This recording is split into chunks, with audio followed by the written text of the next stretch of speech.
Eu quero que você abra sua Bíblia lá no texto de Lucas 9.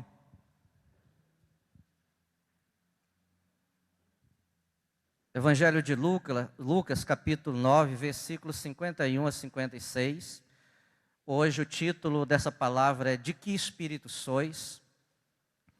Que os irmãos se coloquem em pé para que a gente esteja lendo a palavra do Senhor. É uma orientação do pastor Marcos e uma orientação também bíblica. O livro de Esdras diz que o momento quando eles perderam a lei, e essa lei foi encontrada, Esdras foi falar para o povo, e o povo se colocou de pé um dia inteiro, e choravam, e clamavam, porque realmente tinha achado algo extraordinário, algo sobrenatural. A palavra diz assim, Lucas 9, 51. E aconteceu que ao se completarem os dias em que devia ele ser assunto ao céu, manifestou no semblante a intrépida resolução de ir para Jerusalém. E enviou mensageiros que o antecedessem. Indo eles, entraram numa aldeia de samaritanos para lhe prepararem pousada. Mas não o receberam, porque o aspecto dele era de quem decisivamente ia para Jerusalém. Vendo isto, os discípulos Tiago e João perguntaram: Senhor, queres que mandemos descer fogo do céu para os consumir? Jesus, porém, voltando-se, os repreendeu e disse: Vós não sabeis de que espírito sois, pois o Filho do Homem não veio para destruir as almas dos homens, mas para salvá-las. E seguiram para outra aldeia. Senhor, nós queremos glorificar o Teu santo nome, queremos apresentar essa palavra ao Senhor, Pai.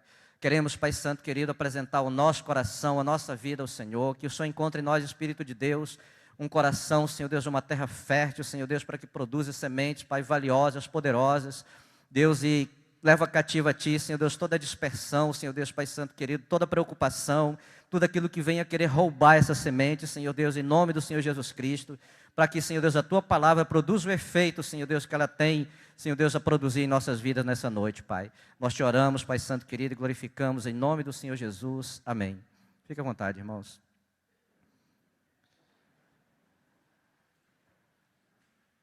A palavra do Senhor, ela realmente tem sido algo extraordinário. E dias desses, sim, o Senhor tem falado comigo. Hoje um irmão me perguntou como é que isso aconteceria. Eu normalmente não prego nada que surja de uma hora para outra, assim. Normalmente eu prego alguma coisa que Deus me incomoda, que me confronta. E quando isso acontece, eu começo a pensar em termos de corpo, para ver se estendo isso em termos de corpo. Então não é algo assim que venha no estalar, não. É algo que o Senhor realmente ministra, confronta e depois isso sai. E essa é mais uma palavra que foi gerada dessa forma. A palavra diz que lá no livro de 2 Samuel, que Davi ele tinha vários valentes. Os irmãos já devem conhecer. Vários valentes, 400 homens. Dos 400 ele tinha 30 homens valentes, guerreiros, destemidos, ousados, intrépidos. Desses 30 ele tinha 3, que eram aquelas pessoas mais chegadas, aquelas pessoas que realmente faziam mais incursão nas suas batalhas, em quem ele confiava. E tinha uma dessas pessoas que era Joabe, a quem ele também deu o exército, deu o comando do seu exército para ele. Ele era um homem realmente muito destemido, um homem muito valente. E isso aconteceu, né, muitas vezes assim, o Davi colocou eles na frente, o rei Davi colocou eles na frente, eles empreenderam aquela batalha, aquela guerra e conseguiram vencer juntamente. Em outros momentos, eles sozinho, ou Joabe, ou Azael, ou então Abissai, que eram os irmãos, eles empreendiam essas batalhas sozinhos. E diz a palavra que cada um vencia 300 homens. Eram realmente assim, pessoas muito extraordinárias, né, muito guerreiras, muito fortes, muito convictas daquilo que eles faziam. E Davi também se alegrava com isso, porque ele podia confiar nesses homens.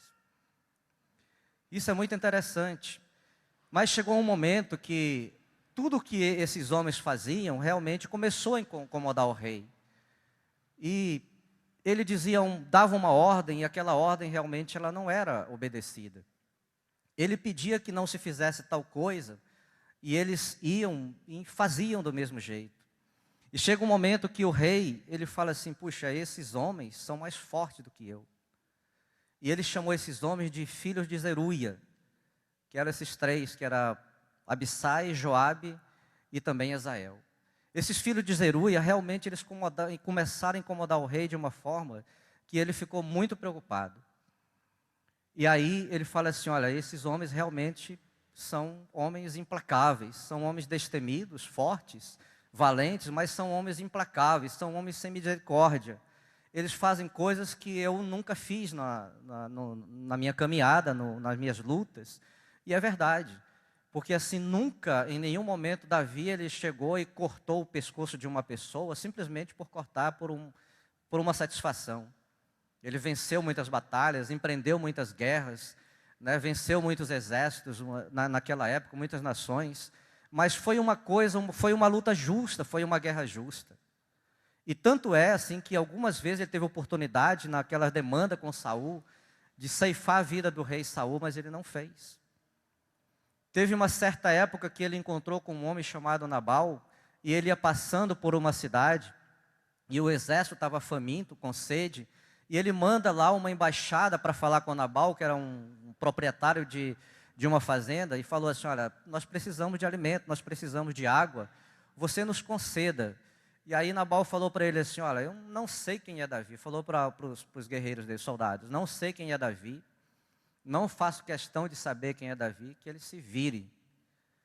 O que fez Davi? Ele falou, então o que nós vamos fazer? Nós vamos realmente sitiar essa cidade ou esse lugarejo e vamos fazer aquilo que ele não deixou ou não permitiu, que era alimentá-los e descedentá-los. Então, ele sai com essa intenção e a esposa de Nabal, ela sabe da intenção de Davi e ela interfere, ela vai à frente e fala assim, não, meu senhor, o senhor tenha misericórdia dele porque ele é um tolo e a coisa assim, então ele não fez. Então as coisas aconteciam assim, antes que ele determinasse alguma investida contra uma nação, ele mandava uma embaixada, ele mandava lá uns soldados para falar de paz. Se aquela cidade, aquele povo não tivesse paz, ele também não, ele faria guerra, mas se tivesse paz ele não faria nada. E algumas vezes ele passou pela cidade, ele só queria passar pela cidade, não, eu quero realmente caminhar, eu não quero guerrear com ninguém, eu não quero ferir ninguém, eu só quero passar, me dê passagem. Quando lhe davam passagem, ele passava, não fazia nada. Mas quando não, as pessoas da época, os reis, né, os líderes, eles não entendiam isso, então Davi realmente fazia guerra, mas era uma guerra justa. Mas essas pessoas, esses valentes dele, não eram desse jeito. A palavra diz, nesse mesmo no capítulo 3, 39, 2 também, de 2 Samuel, que certa vez veio um homem chamado Abner, e fez uma aliança com Davi, porque Abner ficou no lugar de Saul quando Saul morreu, e ele detinha lá o controle do exército do norte. E ele falou assim, não, já que Davi tem controle do exército do sul, Judá, então eu vou unir Israel a Judá, e fez um acordo com Davi. E quando ele sai da presença de Davi, o Joabe soube que ele esteve com o rei, e ficou descontente, ele não ficou contente com aquilo, ficou chateado, e mandou um mensageiro falar para Abner que ele voltasse para ter com ele. E ele voltou. Quando chegou lá, ele matou Abner, porque ele tinha feito essa proposta com o rei. Outra feita também, ele matou um homem chamado Amasa, matou também Urias, aquele homem lá que Davi era marido da Batseba, né? E tantas outras coisas que realmente assim, esse homem fez. Mais interessante também que quando um certo dia Davi pensou, lá andando por ali, depois de uma guerra, pensou assim, quem dera eu bebesse água do poço dos filisteus. E ele só falou isso. Imediatamente eles saíram para o meio do arraial dos filisteus e trouxeram água do poço dos filisteus para ele. Então, queridos, eles eram assim, realmente homens valentes, guerreiros, né, homens destemidos. Mas Davi reconheceu que eles não tinham o mesmo espírito que ele tinha. Verdadeiramente, eles não tinham o mesmo espírito que ele tinha. E ele chega a falar no capítulo 16, 10 de 2 Samuel, e no capítulo 19, 22, algo assim, que tem eu convosco, filho de Zeruia? Ou seja, vocês não têm o mesmo espírito que eu tenho. Vocês não pensam como eu penso, embora vocês sejam homens que realmente estejam à frente do meu exército, homens guerreiros, valentes, mas vocês são implacáveis, vocês são maus. Ele diz que eles eram fortes, segundo Samuel 3,9, fortes, literalmente implacáveis, sem misericórdia.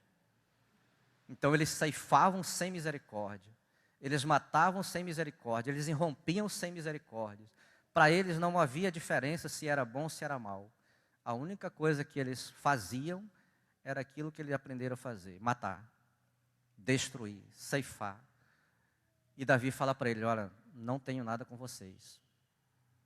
E isso é interessante, queridos, porque quando Jesus falou essa palavra em Lucas 9, e ele diz no 54 assim: vendo os discípulos, Tiago e João, perguntaram, Senhor, queres que mandemos descer fogo do céu para vos consumir?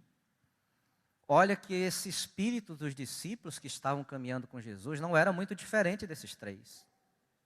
Talvez eles tenham lembrado que lá atrás o profeta Elias, numa demanda lá com o rei, ele falou assim, o rei mandou uma embaixada com ele, com um capitão de 50, falar para que ele subisse para ter com ele. E Elias falou assim: olha, se eu some de Deus, desça fogo do céu e ceife todos vocês, queime. E queimou. A segunda embaixada aconteceu a mesma coisa: se eu some de Deus, que desça fogo do céu e destrua e consuma, consumiu. No terceiro, o comandante realmente pediu misericórdia dele, se ajoelhou, clamou, pediu compaixão, e Deus falou com ele assim: não, vai com esse e conversa com o rei. Eles imaginavam que de repente Jesus estava numa situação parecida como essa. Senhor, eles te rejeitaram. E Samaria, querida, era uma cidade, não era uma cidade muito grande, era uma cidade pequena. E eles andavam cerca de 3.000, 4.000, 5.000 pessoas. Imagina uma cidade pequena recebendo 5.000 pessoas, quando eles não tinham condição de alimentar aquelas pessoas, talvez até de fornecer água. Então, quando eles chegaram lá, falaram: não, aqui você não vai entrar não. Procura outro caminho, desvia. E quando os discípulos ouviram isso, falou: Senhor, quer que a gente detone eles? E é interessante que a gente aprende algumas coisas com isso. E a primeira coisa que a gente aprende é que discípulos deficientes também são discípulos intolerantes. Se você vê nos versículos lá da multiplicação da ceia, aqui mesmo nesse capítulo 9, você vai ver que Jesus havia feito um milagre pouco tempo antes. Multiplicou os pães, multiplicou os peixes, por causa daquela multidão que estava faminta. Caminhava com ele 3 dias, estava para desmaiar, e o Senhor multiplica aqueles pães e aqueles peixes. Num segundo momento, eles falam assim: mas o que nós vamos fazer com essa multidão? Pega esse povo, despede eles, manda eles para casa. Eles não tinham realmente misericórdia. Não tem compaixão. Manda embora, despede, que eles procurem comida em outro lugar. E Jesus também repreende isso. Uma outra coisa também que a gente vê nesses discípulos intolerantes é que eles eram soberbos. Quando a gente vê ali aqui mesmo no capítulo 9 também, a gente vê uma passagem que em determinado momento eles começaram a discutir entre eles quem seria o maior no reino dos céus, quem ficaria com a parte melhor. E eles começaram a discutir, e também Jesus repreende eles. Outra coisa também interessante, eles eram possessivos, ciumentos, e algumas vezes até medíocres. Quando, em determinada passagem, eles vão por algum lugar e vê alguém expulsando demônios em nome de Jesus, eles falam assim: Senhor, o Senhor quer que nós repreendamos ele? Senhor, eles não têm parte com o Senhor. Isso é muito interessante, queridos, porque às vezes a gente, servo hoje, ouvindo a palavra, conhecendo a palavra, muitas vezes a gente torna assim também, ciumento, possessivo. Às vezes a gente quer tomar conta de um líder, quer ele só para a gente. Às vezes a gente quer tomar conta de uma igreja, quer ela só para a gente. Aquilo que Deus ministra sobre as nossas vidas, a gente não quer compartilhar com as pessoas. Às vezes a gente fica lutando por posição, querendo ser maior, querendo proeminência, querendo que as pessoas nos olhem com olhos assim de que você é o cara, né? E a gente realmente vai vendo as situações. Às vezes a gente não tem misericórdia também. A gente vê muitas pessoas precisando de ajuda e a gente não ajuda. Uma outra coisa que a gente vê também, que eles eram incrédulos e perversos, né? Todas as vezes assim que Jesus mandou, deu autoridade para eles, lá no versículo 1 do capítulo 9, Deus fala assim, Jesus fala que deu autoridade para eles expulsar demônio e curar as pessoas. Mas em determinado momento eles se encontram diante de uma situação dessa, vê pessoas endemoniadas, possessas, e eles não fazem nada. É preciso que fosse ali com Jesus e dissesse assim: olha, Senhor, eles não fizeram nada. Geração incrédula e perversa, até quando vos suportareis? Às vezes a gente age dessa forma também. Está a pessoa ali precisando realmente de ajuda, precisando de uma cura, de uma libertação, mas a gente não, procura o pastor Adonai, procura, né, o Tiago, não tem nada a ver com isso, tem mais é que cuidar da minha vida. Eram realmente pessoas assim, incrédulas e perversas. Além de que também eram pessoas intolerantes. Era necessário que eles tivessem misericórdia, mas eles não tinham. Embora caminhasse com Jesus já há um tempo, mas eles não tinham misericórdia. E quando eu estava fazendo isso, estudando essa palavra, eu encontrei no texto de Mateus 9,13, eu quero que você abra comigo. Mateus 9,13.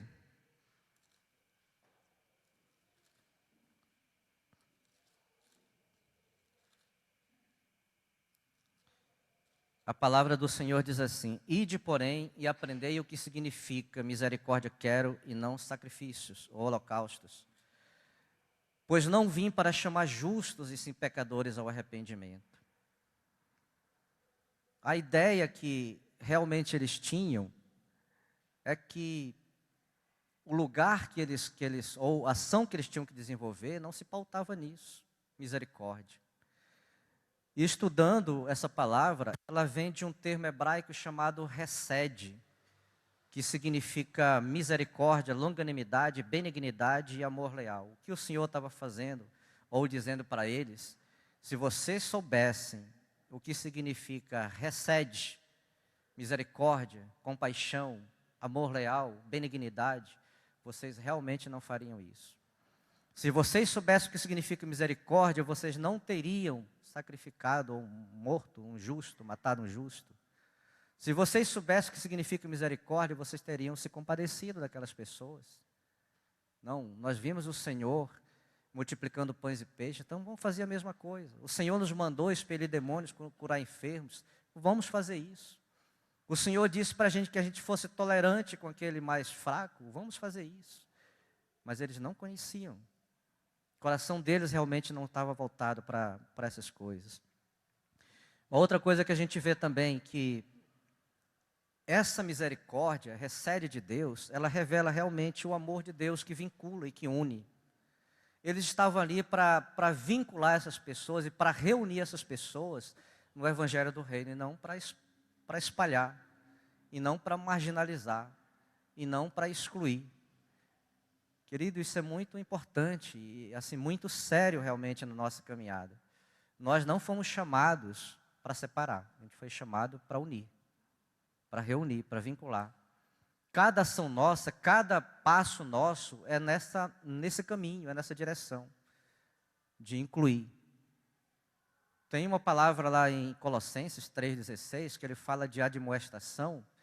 E a admoestação é exatamente isso, é você corrigir uma pessoa, mas não para excluir. Não para julgar, não para marginalizar, mas para trazê-la para junto. Corrige e traz para junto. Corrige e caminha com ela. Era isso que o Senhor estava falando para eles. Se vocês soubessem o que misericórdia, o que representa misericórdia, quero e não sacrifícios, vocês saberiam que eu não vim para julgar os pecadores. E não vim para justos, mas para chamar pecadores ao arrependimento. No texto lá de 2 Samuel, se você quiser abrir também, 2 Samuel 2, 7, 15.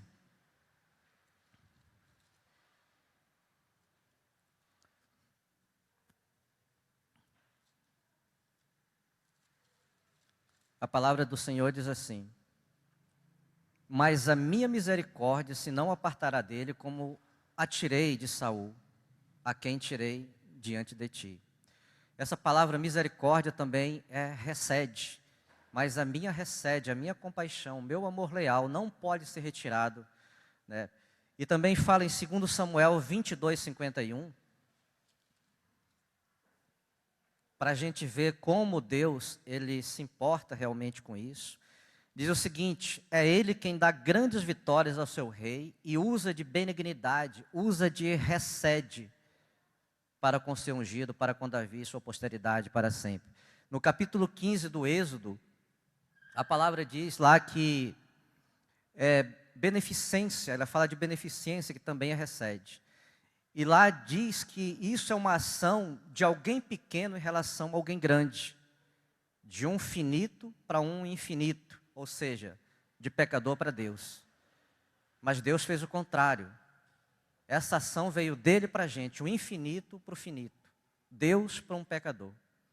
E é por isso que ele diz assim, se você soubesse o que significa misericórdia, você não teria sacrificado, né? Fala desse jeito. A outra coisa também assim que a gente vê é que essa misericórdia de Deus expressa seu caráter imutável. A gente vê lá no versículo 15, 29 de 1 Samuel,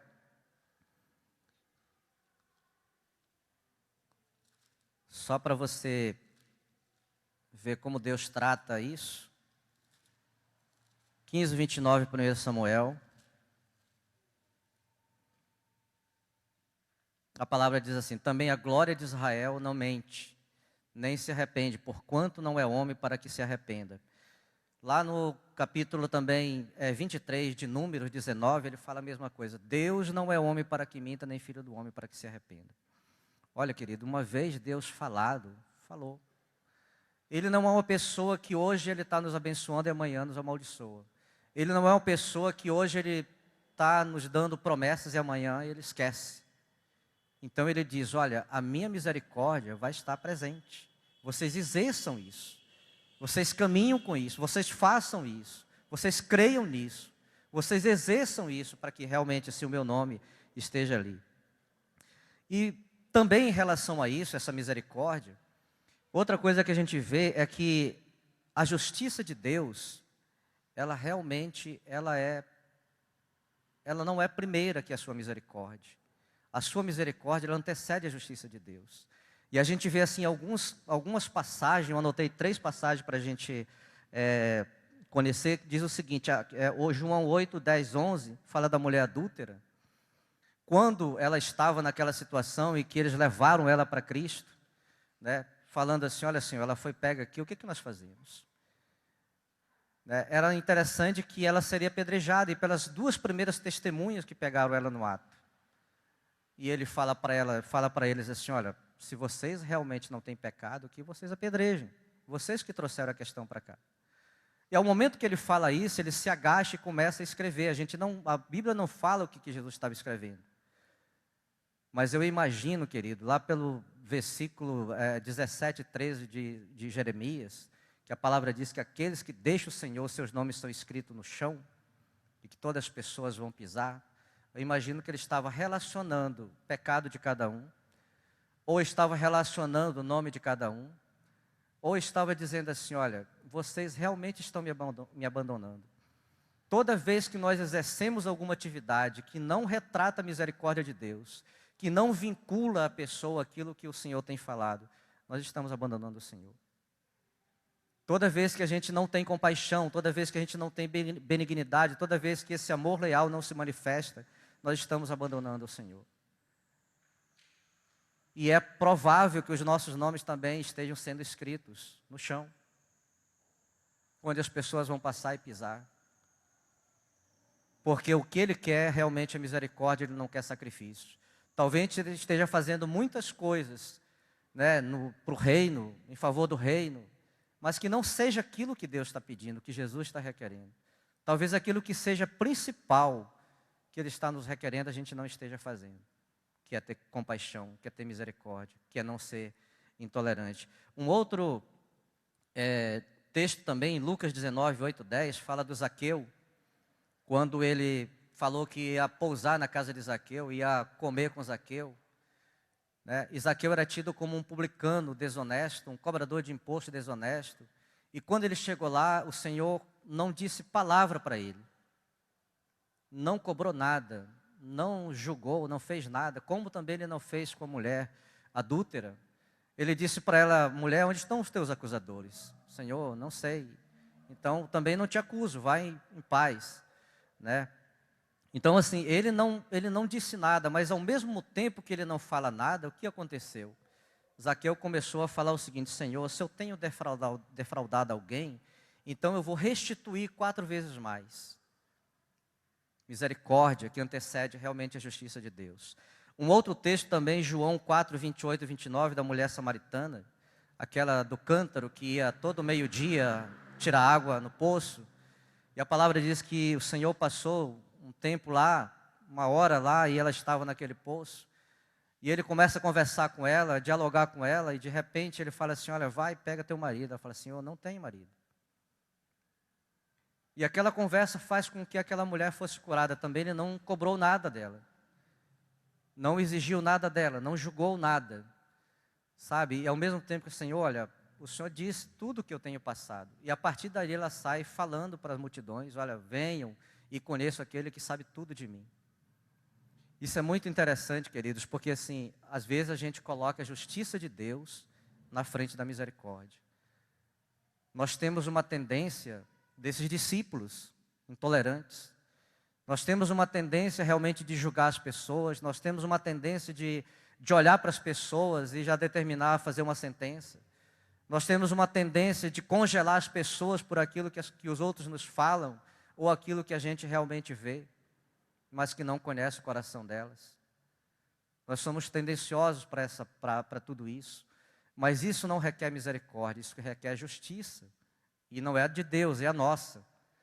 A igreja, ela não pode caminhar nesse sentido, ela tem que caminhar realmente de uma forma que Deus esteja no controle disso, que a gente faça aquilo que a palavra diz que temos que fazer, e não aquilo que o nosso coração realmente intenta fazer.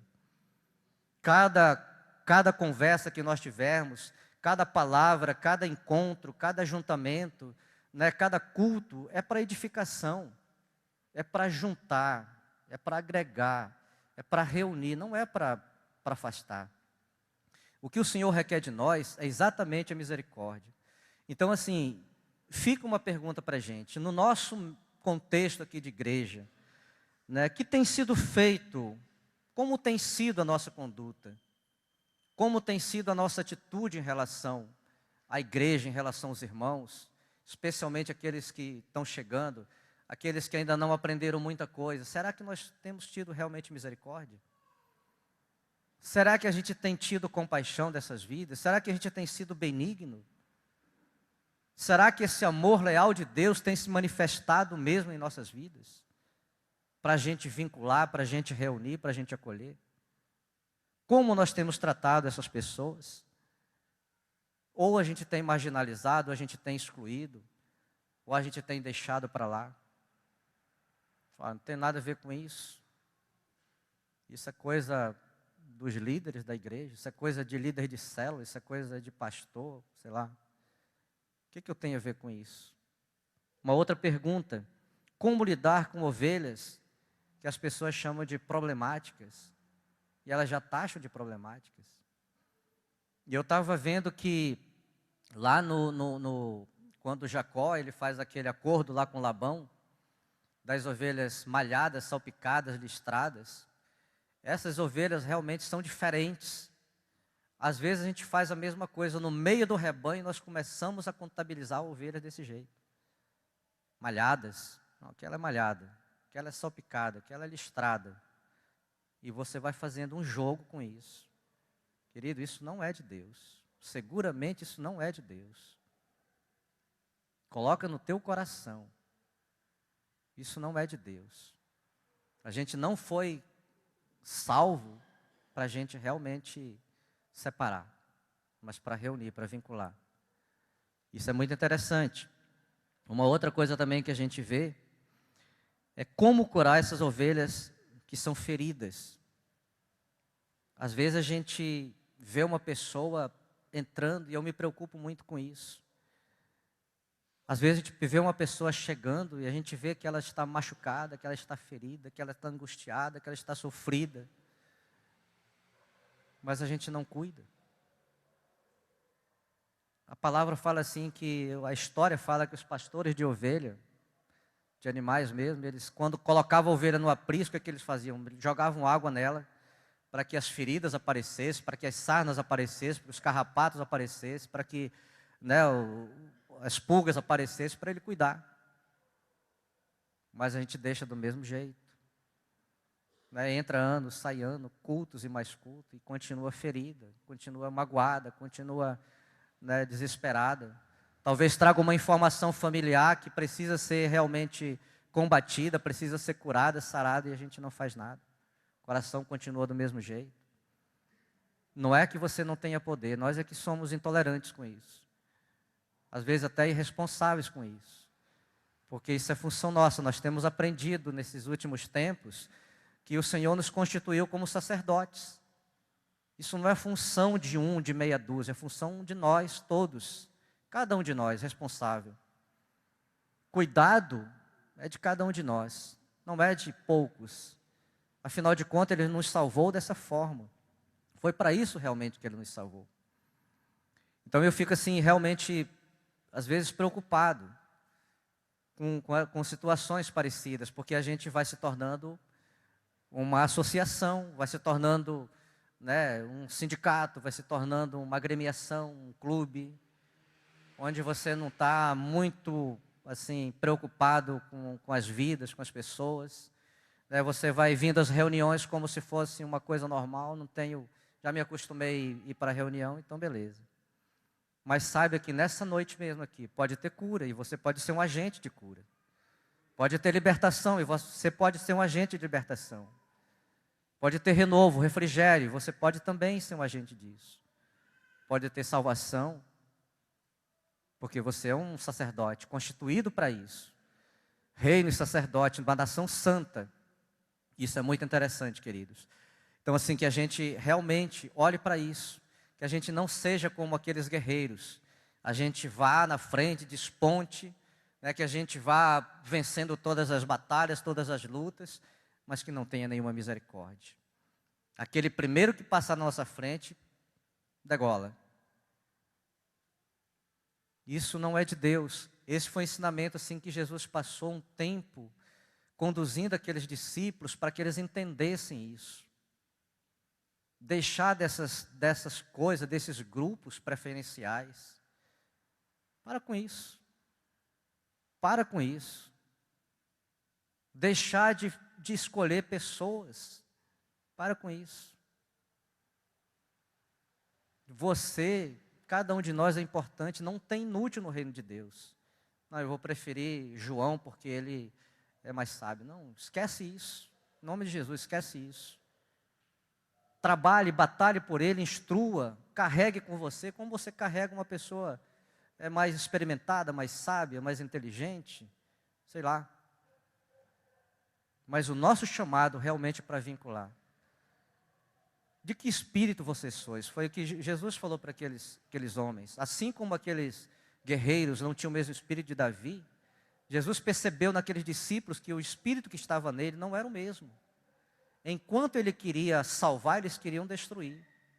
Enquanto eles queriam juntar, eles queriam espalhar, marginalizar. Enquanto eles tinham misericórdia, eles realmente tinham outra ação.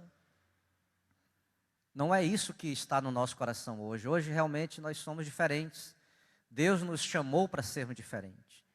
Hoje nós estamos numa noite de ceia, né, em que a gente tem possibilidade de rever isso na nossa vida, no nosso caminhar, né, no nosso falar, no nosso agir, no nosso sentir, nas nossas ações. Assim como o Senhor tem colocado no meu coração, tem me confrontado nisso, tem ministrado na minha vida nisso.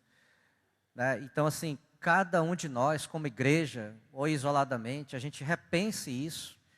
Cada dia, vamos nos unir aqui. Uma outra coisa também que a gente realmente assim abandona o Senhor. Nesse período de transição, às vezes a gente vê as pessoas falando assim, como é que vai ser? Sei não, bobo, eu acho que esse negócio não vai muito para frente não. Esse negócio vai ficar por aí, sabe? Ao invés de você falar isso, fala, não, nós vamos caminhar junto, olha, te junta a mim, te junta fulano, nós vamos colocar ombro a ombro, vamos partir para cima, porque a gente vai conquistar. Quando o pastor Marco vai voltar, esse negócio está maior do que ele deixou. Fala isso. E não fica com essa ladainha de que não vai dar certo, de que isso vai morrer, de que não sei o quê, que eu vou sair. Para com isso. Para com isso. Você não foi chamado para isso, não. Esquece isso, tira isso do teu coração. Te junta uma pessoa que realmente Tenha fé pelo menos. E vamos batalhar, vamos caminhar. Ele saiu daqui dizendo que ele vai buscar conhecimento, realmente. Uma coisa louvável. Se você ama esse homem, essa mulher, então o mínimo que você tem que fazer é trabalhar para que o resultado que ele deixou realmente produza. Se você gosta, não, eu amo, eu choro por ele, beleza. Então trabalhe por isso. Haja. E não fique resmungando, choramingando pelos quatro cantos, não. Não sei, espero que não tenha ninguém aqui. Mas essa palavra é para mim também. Mas então, queridos, assim, que nessa noite a gente pense nisso. Somos discípulos do Senhor para congregar, para reunir, para juntar. E se a gente realmente se ajuntar mesmo como um só homem, não vai ter nada que nos impeça de vencer. Em nome do Senhor Jesus Cristo.